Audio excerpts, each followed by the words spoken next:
दादा आज शांत आम्ही इथे या बुलढाण्यात येणार आणि पुस्तक वाचन करणार काय म्हणणार? नाही, ज्याला कोणी बुलढाण्यामध्ये आज त्याने मोर्चा काढायचं ठरवलं की माझ्या घरासमोरून पुस्तक वाचणार. ठीक आहे, शिवरायांचं पुस्तक कोणी घरासमोरही वाचत असेल तर त्याला वाचा म्हणजे काही हरकत नाही आहे. पण मी त्या दिवशी सांगितलं त्याने वाचताना छत्रपती शिवाजी महाराजांचा उल्लेख हा छत्रपती शिवाजी महाराज असाच करावा. त्याने का तो एकेरी भाषेत शिवाजी वगैरे केला तर मग मात्र त्याला मी माझ्या आपल्या शिवभक्तांना आम्ही रोखू शकत नाही. ही पहिली गोष्ट आहे. दुसरी गोष्ट जर सांगायचा भाग झाला तर घरापर्यंत याची कोणाची हिंमत नाही. आम्ही पण इथं कार्यक्रमाची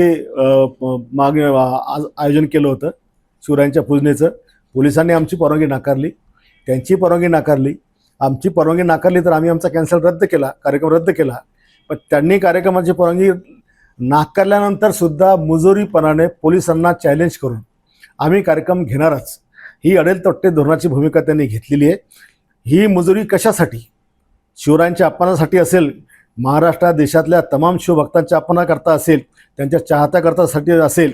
असं असेल तर मी सांगितलं की ते जर पुस्तक बुलढाण्यात वाचत असतील, जिथे कुठे ते वाचतील त्या ठिकाणी मी पुस्तक ऐकायला मी आणि माझे कार्यकर्ते आम्ही जाणार आहे. आणि आम्ही ते ऐकताना त्यांनी शिवाजी महाराजांचा जय जयकार जर केला, छत्रपती शिवाजी महाराजांचा उल्लेख जर केला तर आम्ही निश्चित टाळ्या वाजवू, आम्ही त्याला समर्थन करू. एकेरी भाषेत जर बोललात तर पुढे काय होईल आम्ही सांगू शकत नाही. सर, जे ऑडिओ क्लिप व्हायरल झाली होती त्याबद्दल राजकीय वर्तुळातून तुमच्यावर काही टीका झाल्या. वडट्टीवार यांनी म्हटलं की संजूचा आम्ही गंजू करू. जनतेला माहिती आहे मी कोणत्या भावनेपोटी बोललेलो आहे. शिवरायांचं एकीनं माझ्या डोळ्यासमोर आल्याबरोबर मला सहन झालं नाही. मी माझ्या परिवारासोबत बसलेलो होतो आणि त्याच्यामुळे माझ्या तोंडातून शिवराळ भाषा माझ्या शिवरायांच्या प्रेमापोटी आणि रागातून निघालेली आहे आणि त्याबद्दल मी दिलगिरी पण व्यक्त केलेली आहे. त्याच्यामुळे कोणता वडट्टीवार माझा गंजू करतो आणि कोणता टिनपाट काँग्रेसचा प्रचार माझं काय करतो मी याला सगळ्याला उरून पडतो. हे पराचा कावळा करणाऱ्या अवलादी आहेत.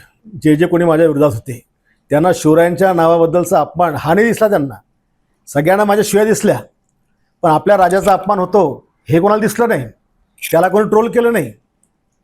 म्हणजे ही जी काही काँग्रेसची पिलावळं आमच्या राज्यात आहेत, जे शिवरायांचा अनादर सदैव करतात, महाराजांचा म्हणत नाहीत. हा महाराष्ट्र हा देश शिवरायांचा आहे आणि त्याच्यामुळे अशा काय ते वडट्टीवार असतील का फडट्टीवार असतील का आणखीन कोणी असतील, मी काय परवानगी करत कोणाची.